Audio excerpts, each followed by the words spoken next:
रवि र बालेन पर्फेक्ट छैनन् होला, तर यो देशमा वर्षौंदेखि जकडिएको बेथितिको जालो च्यात्ने आँट यिनैले गरेका हुन्। हो, म सचेत समर्थक हुँ। म अन्धो भएर उनीहरूको गल्ती लुकाउँदिन, तर उनीहरूले गरेका ती कामहरूलाई पनि नजरअन्दाज गर्न सक्दिन जसले एउटा सामान्य नेपालीको छाती गर्वले फुलाएको छ। बालेनलाई हेर्नुस्, काठमाडौँको फुटपाथमा हिँड्ने बाटो बन्यो, सरकारी विद्यालयको शिक्षा सुध्रिन थाल्यो र वर्षौंदेखि मिचिएका टुकुचा जस्ता खोलाहरूले सास फेर्न पाए। उनले कसैको दबाव नमानी सिस्टम बसाल्न खोजे।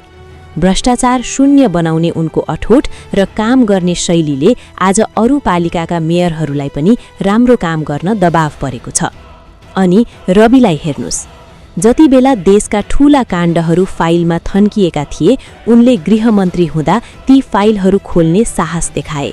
शक्तिशाली व्यक्तिहरूलाई कानूनको कठघरामा ल्याउन सकिन्छ भन्ने विश्वास उनले जगाए। उनले उठाएको सुशासन र भ्रष्टाचार मुक्त समाजको मुद्दा आज नेपालको मूल राजनीतिमा बहसको विषय बनेको छ।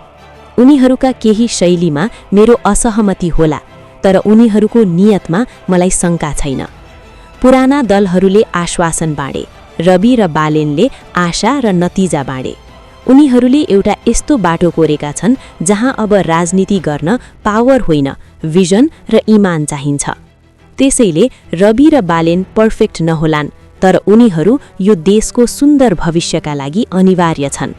राम्रो कामको तारिफ गरौँ, गल्ती हुँदा खबरदारी गरौँ, तर यो परिवर्तनको लहरलाई रोकिन नदिउँ। अब पछाडि फर्किने समय छैन। विकल्प हाम्रै अगाडि छ। जसले काम गरेर देखाएका छन्, जसले भ्रष्टाचार विरुद्ध आवाज उठाएका छन् र जसले एउटा नयाँ नेपालको खाका कोरेका छन्, हामीले उनीहरूलाई नै साथ दिनुपर्छ।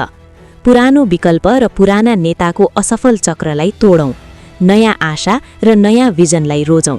देश बदल्ने यो महान अभियानमा गोलबद्ध बनौँ। परिवर्तनका लागि, सुशासनका लागि र एउटा सुन्दर भविष्यका लागि। भोट फर घण्टी।